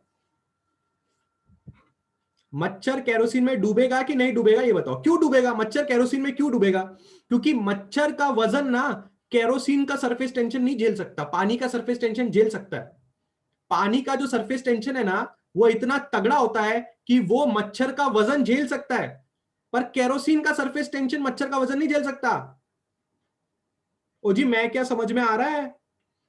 इसलिए बोलते हैं कहीं पे अगर रुका हुआ पानी है तो भले पानी ना हटा सको, उसके ऊपर केरोसिन का छिड़काव कर दो, ताकि मच्छर आके समझे अरे ये तो पानी है, पर मच्छर बैठेगा केरोसिन में डूब जाएगा, खत्म कहानी। अब प्लांट मर्डर, मच्छर को हरा दिया हम लोगों ने। तो अब मैं तुमसे सवाल पूछना चाहता हूं, केरोसिन का सरफेस टेंशन क्यों कम है रे? केरोसिन का सरफेस टेंशन क्यों कम है? अबे ऋतिक, मच्छर मरेगा तो डेंगू कैसे फैलेगा बे? ऋतिक पूछता है व्हाट अबाउट डेंगू। अबे मच्छर मरेगा तो डेंगू कहां से फैलेगा बे? लैपटॉप में तो घुस के दूंगा एक। वो पूछता व्हाट अबाउट डेंगू, नाम रहेगा मच्छर ना रहेगा डेंगू।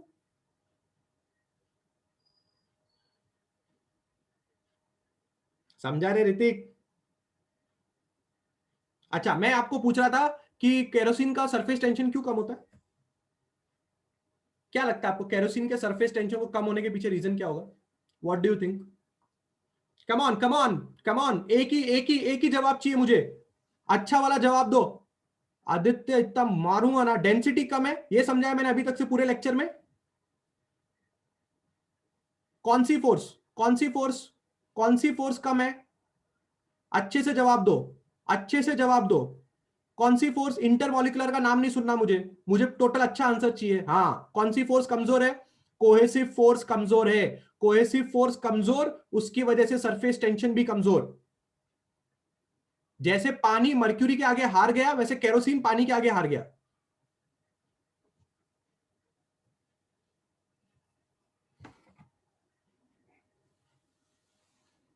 समझा? चलो आप मुझे एक बात बताओ, और एक और एक और एक और एक और एक और एक, हाँ चलो, अगर इतना ही लेक्चर समझा है तो चलो और एक एग्जांपल दो। सरफेस,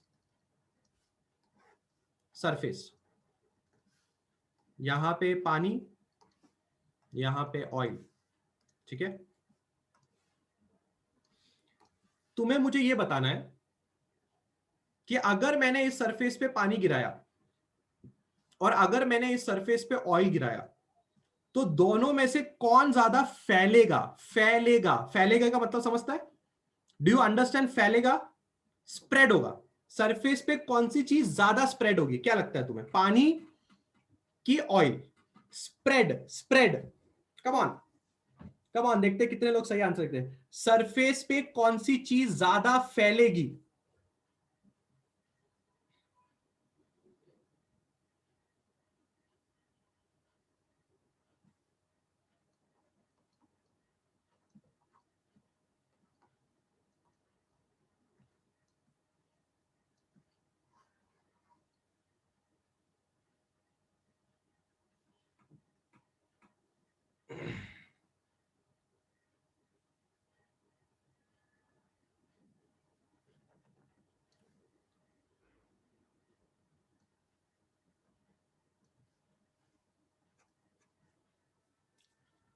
अबे गधे लोग, अभी तो तुमने बोला ना कि ऑयल का सरफेस टेंशन कम होता है, पानी का सरफेस टेंशन ऑयल के मुकाबले ज्यादा होता है, तो कौन सरफेस पे ज्यादा फैलेगा?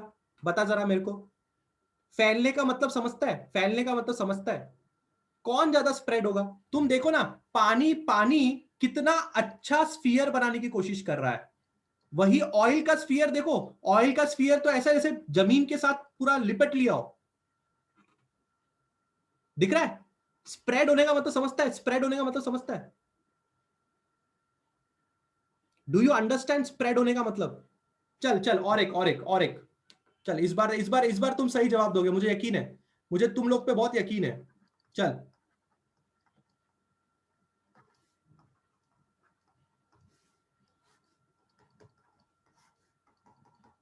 बता, अगर इस पे मर्क्यूरी डाला, इस पे पानी डाला, बता कौन ज्यादा फैलेगा? मर्क्यूरी फैलेगा कि पानी फैलेगा? बता। ये हुई ना बात, ये हुई ना बात। फैलने का मतलब समझ रहा है? फैलने का मतलब अभी 2 बजे के बाद जो तुम खाना खा के करने वाले हो ना, उसको फैलना बोलते हैं। मजा नहीं लाइफ, मजा नहीं लाइफ। अब तुम्हें यही एग्जांपल क्यों नहीं समझा? पानी और ऑयल के केस में क्यों नहीं समझा तुम्हें? क्योंकि तुमने पानी और ऑयल को उस तरह से इमेजिन नहीं किया जिस तरह तुम मर्क्यूरी और वाटर को कर पा रहे हो, जिस तरह तुम मर्क्यूरी और वाटर को इमेजिन कर पा रहे हो। क्योंकि पूरे लेक्चर में मैंने मर्क्यूरी और वाटर के बारे में चर्चा की है, पर अब तुम पानी और ऑयल के बारे में तो चर्चा करो। जरूरी थोड़ी एक दो बंदे के बारे में चर्चा करेंगे। अब सब लोग को यकीन आया कि पानी कम फैलेगा, ऑयल ज्यादा फैलेगा? यकीन नहीं आता तो गिरा के देख लो, घर में ऑयल होगा ही। यस यस, बहुत सारा मर्क्यूरी छोटे कंटेनर में डालेंगे तो भी स्फेरिकल शेप बना लेगा। यकीन आया सबको? तो इसमें इसमें सीखने को क्या मिला? इसमें सीखने को क्या मिला? सरफेस टेंशन पानी का ज्यादा, सरफेस टेंशन ऑयल का कम, कोहेसिव फोर्स पानी का ज्यादा, कोहेसिव फोर्स पानी ऑयल का कम। और क्या सीखने मिला यहां पे? और नीचे में क्या सीखिए तो तुम्हें पता ही है, फिर भी लिख देता हूं। सरफेस टेंशन मर्क्यूरी का ज्यादा, कोहेसिव फोर्स मर्क्यूरी का बहुत ज्यादा, सरफेस टेंशन मर्क्यूरी के मुकाबले पानी का कम, एंड कोहेसिव फोर्स मर्क्यूरी के मुकाबले पानी का कम। सर अगर कोहेसिव और एडेसिव फोर्स को ध्यान में रखेंगे तो बता पाएंगे स्प्रेड होगा या वही कलेक्टेड होगा? देखिए मैं आपसे क्या कहने की कोशिश कर रहा हूं, आप एडेसिव फोर्स पे ज्यादा ध्यान देने से अच्छा सरफेस टेंशन और मर्क्यूरी और पानी पे ध्यान दीजिए। अगर आपको पता है कि मर्क्यूरी का सरफेस टेंशन ज्यादा है, पानी का सरफेस टेंशन कम है, तो कॉमन सेंस वाली बात है कि पानी ज्यादा फैलेगा। हाँ, इस बात पे डिपेंड जरूर करता है कि आप किस सरफेस पे ये काम कर रहे हो। जैसे कि ग्लास पे कर रहे हो या किसी और सरफेस पे कर रहे हो तो हो सकता है थोड़ा बहुत फर्क मिले, पर आई होप आप लोगों को आज का लेक्चर समझा होगा। हाँ या ना? सर तो क्या पानी अगर ज्यादा देर तक जमीन पर रहता है तो वो अपने आप सूख जाता है? अरे सूखने में इवापोरेशन हो रहा है यार, यहाँ पे सरफेस टेंशन और सूखने का क्या लेना देना है यार? व्हाट इज द लेना देना between evaporate and surface tension? हम क्या बात कर रहे हैं? आप क्या डाउट पूछ रहे हो? बराबर है ना? सरफेस वो पानी इवेपोरेट होता है, वो हीट की वजह से होता है यार, उसका सरफेस टेंशन से क्या लेना देना है?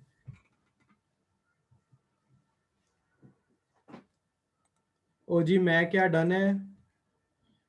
एक बार सब लोग अपनी अपनी मुंह दिखाई करवा दो भाई, थोड़ा थम्स अप दे दो मुझे, करो वीडियो ऑन करो जरा। जिन जिन को समझा वो थोड़ा थम्स अप कुछ कर दो यार, वरना मैंने लैपटॉप में से घुस के मारना है मैंने एक एक को। All of you just show your thumbs up. है अंगूठा है सबके पास?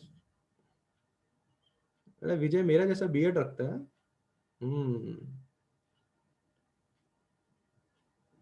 अबे अंगूठा है, दिखा दो यार, कम ऑन। समझा है? पक्का? बेटा कॉलेज में जाके हमने अपन लोगों ने तमाशा करना है, लोगों को लगना चाहिए सरफेस टेंशन इनको आया कहां से।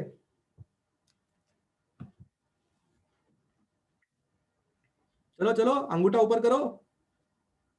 हाँ वेरी गुड, गुड संगम, हाँ ऐसा अंगूठा दिखाने का, very good very good very good. ठीक है चलो, good night. All of you must be understanding why I am telling you good night. बताओ गुड नाइट क्यों बोल रहा हूँ? अभी खाना खा के क्या करने वाले हो तुम लोग? हैं सब लोग ग्रुप होने वाले हो, पता है मेरे को। Group, direct group. बेटा पढ़ाई कर लेना, ठीक है? फैलने वाले हो, मानसी सिंह, फैलने वाले, यस फैलने वाले हो, जैसे पानी फैलता है वैसे फैलने वाले हो। चलो बाय, मिलते हैं क्लास अगले लेक्चर में। I hope you understood today's lecture. Take care, bye, good night, take care, tata, bye bye.